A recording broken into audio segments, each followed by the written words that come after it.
Lameiro, a quien admiramos mucho, porque le invitamos para que nos ayudara con este análisis.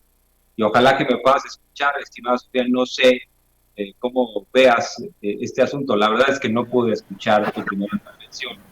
Eh, no quiero que tampoco empieces desde el principio. Si quieres añadir lo más relevante, sobre todo ante la postura de hoy de Anaya, que básicamente recicla ya lo que nos había dicho el sábado pasado. Él reitera que es perseguido político de López Obrador, además reitera que es un exiliado y además se compara con personajes históricos ni más ni menos como Benito Juárez, Francisco I. Madero, los hermanos Flores Magón. ¿Qué te parece todo esto, Sofía? Hola, Jorge Armando, qué gusto que te podamos tener en tu programa. Pues mira, yo creo que es una situación particular, pero sobre todo que se ha vuelto súper caricaturesca en la vida y en la discusión pública, ¿no? Lo primero es que en Ricardo Anaya no termina de explicar ni de aclarar el tema de la investigación que la fiscalía le está llevando, ¿no? No aclara, no da declaraciones públicas sobre la situación, sino que simplemente se va por la tangente diciendo que es persecución política, que Andrés Manuel quiere evitar su candidatura del 24, considerando que faltan 3 años para las elecciones presidenciales, pero sobre todo que vemos un patrón muy curioso en Ricardo Anaya y que incluso lo veíamos en el 2018, ¿no? Que es que Ricardo Anaya intenta con mucho ahínco hacer las mismas acciones que ha hecho el presidente Andrés Manuel, pero que evidentemente ante su falta de constancia, pero sobre todo por su muy pobre y traicionera historia política, nadie le cree, ¿no? Ahora lo vemos en el papel de que es un perseguido político y que se dice injustamente acusado, pero pues lo vemos que huye del país, que no da explicaciones, que no da la cara, pero sobre todo que él tiene una de las ausencias más grandes que puede tener un político y es la de tener respaldo popular, ¿no? A diferencia del presidente Andrés Manuel, por ejemplo, en el 2005, cuando sufrió el proceso de desafuero y sobre todo una gran persecución política, ahí en ese caso sí era una persecución porque todo el sistema del régimen neoliberal estaba en campaña constante en contra del presidente, del ahora presidente, pues buscaban no solamente encarcelarlo, sino también desprestigiarlo ante la opinión pública, cosa que al día de hoy no pasa por parte de pues el régimen ahora de la Cuarta Transformación, si pudiéramos llamarlo régimen, pero pues nada del aparato del Estado está realmente en contra de Ricardo Anaya, ¿no? Si la Fiscalía inició una investigación, pues tiene toda la capacidad y la posibilidad de de iniciar una investigación ante la presunta sospecha de actos ilícitos, que es realmente lo que se está llevando con Ricardo Anaya. Pero no vemos un aparato del Estado ni una compra, por ejemplo, de los medios de comunicación o de opiniones en ciertos comentócratas para que desvirtúen a Ricardo Anaya, sino que lo que sí vemos es una opinión pública que se forma ya con una historia de lo que hemos visto públicamente de Ricardo Anaya,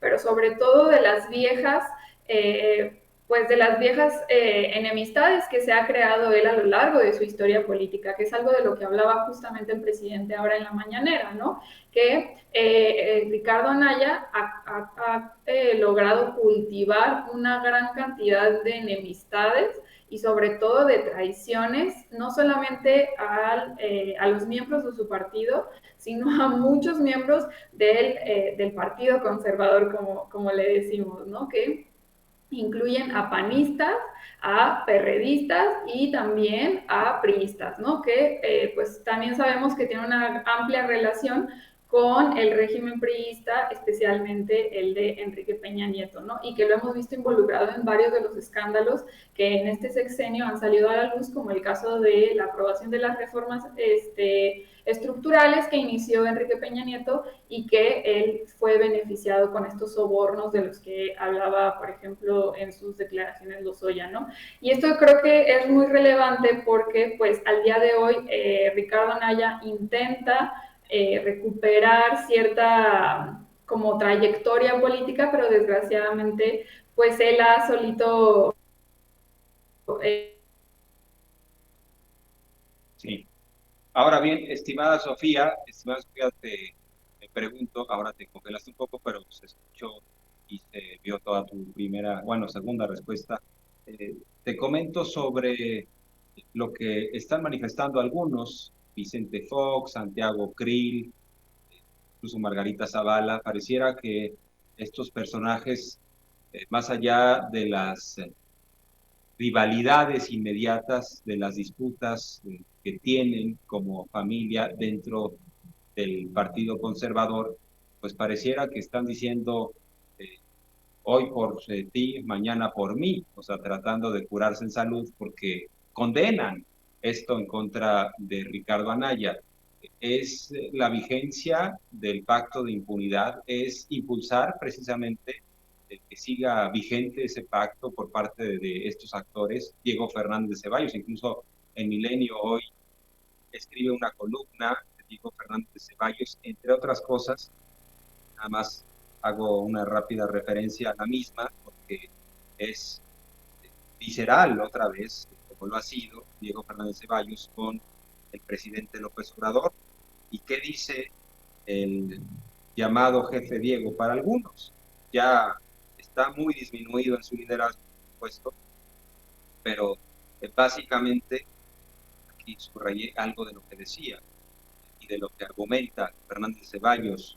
Dice que Anaya está siendo perseguido porque eh, lo encueró a López Obrador, según Diego Fernández Ceballos, lo encueró debatiendo como candidatos. Y también dice, este caso criminal ni siquiera está prendido con alfileres, sino con la saliva del preso y extorsionado, inocente o culpable Emilio Lozoya y de dos testigos a modo, al grado de cambiar declaraciones hasta que falten tiempo y circunstancias con el hecho imputado. Y a esto le podemos añadir que pues el propio Anaya en su momento, después de la consulta popular, dijo que era un sinsentido el ejercicio, que la ley es la ley, se aplica, no se consulta y que si había un delito que perseguir, se procediera en contra de los responsables.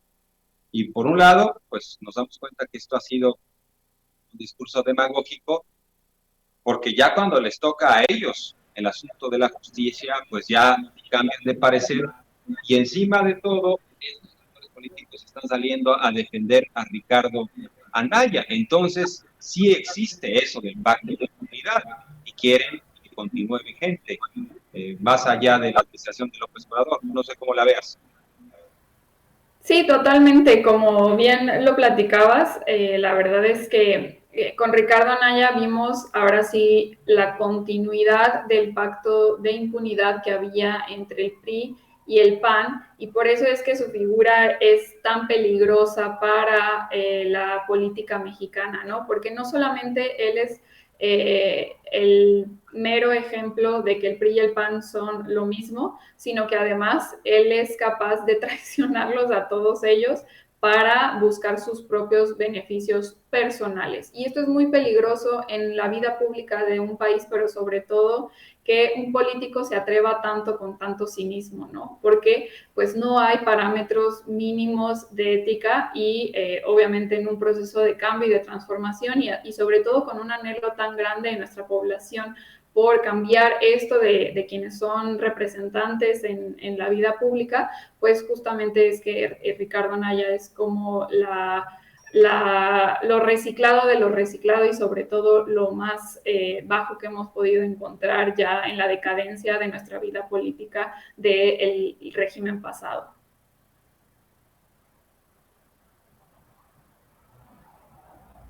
Sí.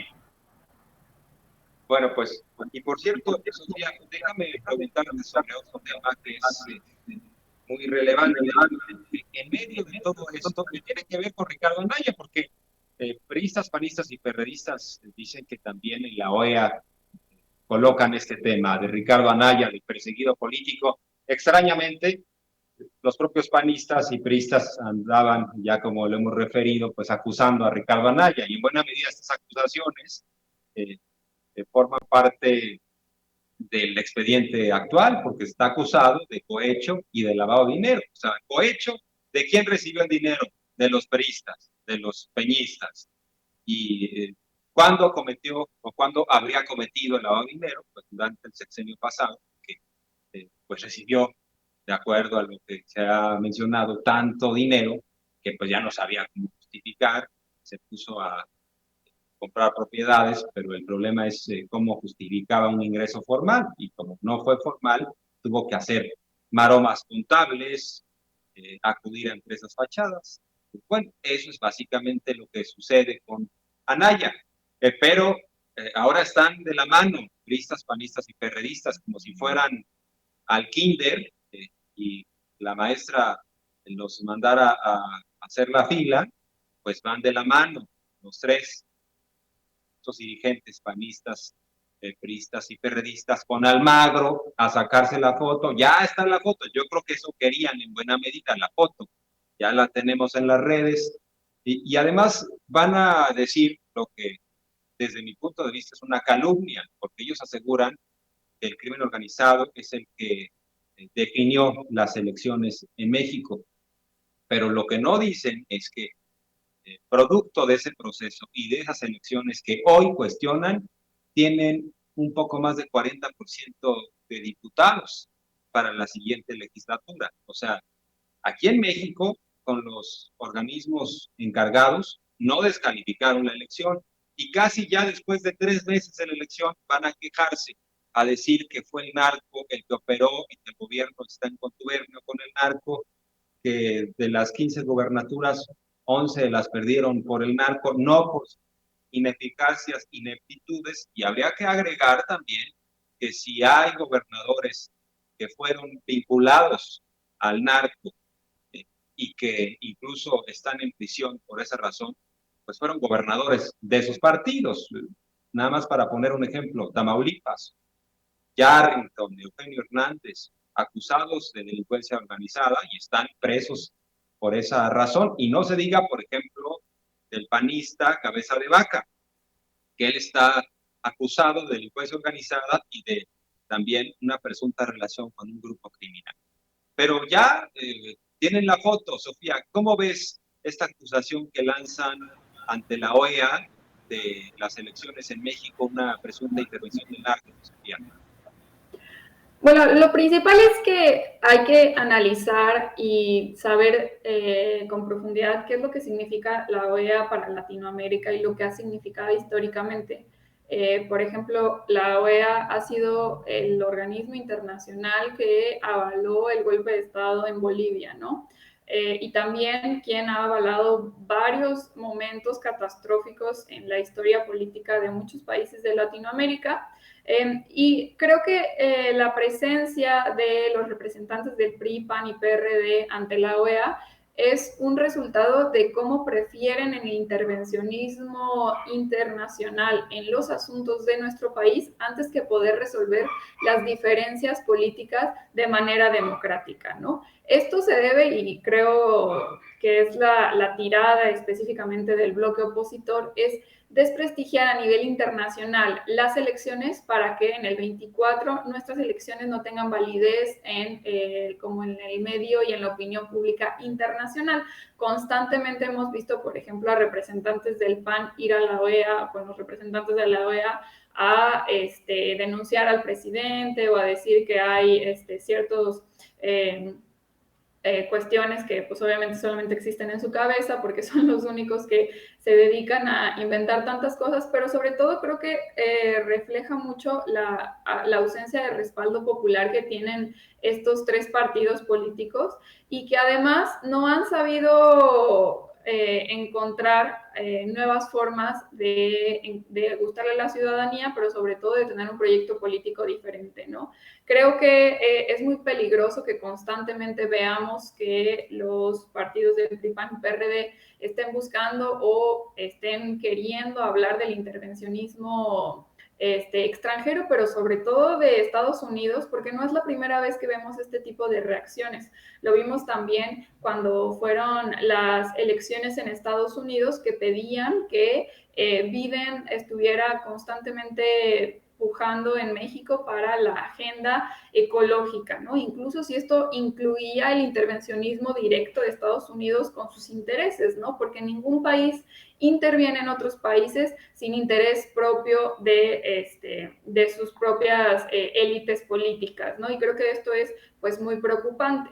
Lo otro también es que lo interesante sería que para resolver este problema que tanto dicen los del bloque opositor del crimen organizado es que, pues bueno, pusieran orden en los estados que al día de hoy gobiernan, que pues son una gran cantidad de estados, ¿no? Considerando, por ejemplo, Michoacán, Tamaulipas, Chihuahua, y Baja California Sur, que son estados que tienen alta incidencia de delitos y que pues al día de hoy ellos no han podido solucionar el tema del crimen organizado, ni tampoco dentro de las fiscalías estatales que tienen a su cargo, ¿no? Entonces creo que sería mucho más productivo que estos partidos y estos líderes de partidos realmente se dedicaran a gobernar aquello que ya están gobernando antes que querer pedirle intervencionismo internacional o que algún otro organismo se esté queriendo encargar de esto, ¿no? Y sobre todo porque no ha habido ni siquiera las denuncias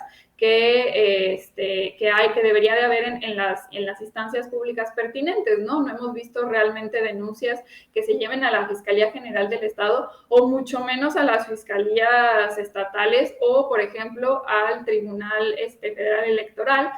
Nada de esto lo hemos visto, sino que fueron directamente a la OEA, ¿no? Y creo que pues esto delata que hay una poca voluntad política de realmente resolver el problema y lo único que se busca es el escándalo mediático y sobre todo, como ya decía al principio, desprestigiar a nivel internacional las acciones del gobierno federal, pero sobre todo las elecciones.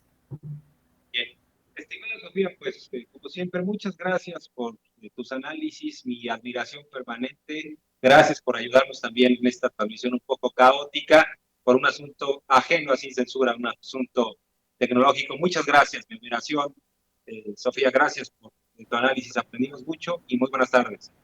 No, hombre, muchísimas gracias, Armando. Un gusto estar aquí y el cariño y la admiración es mutua. Un abrazo a todos y a todas las que nos ven. Abrazo. Y bueno, pues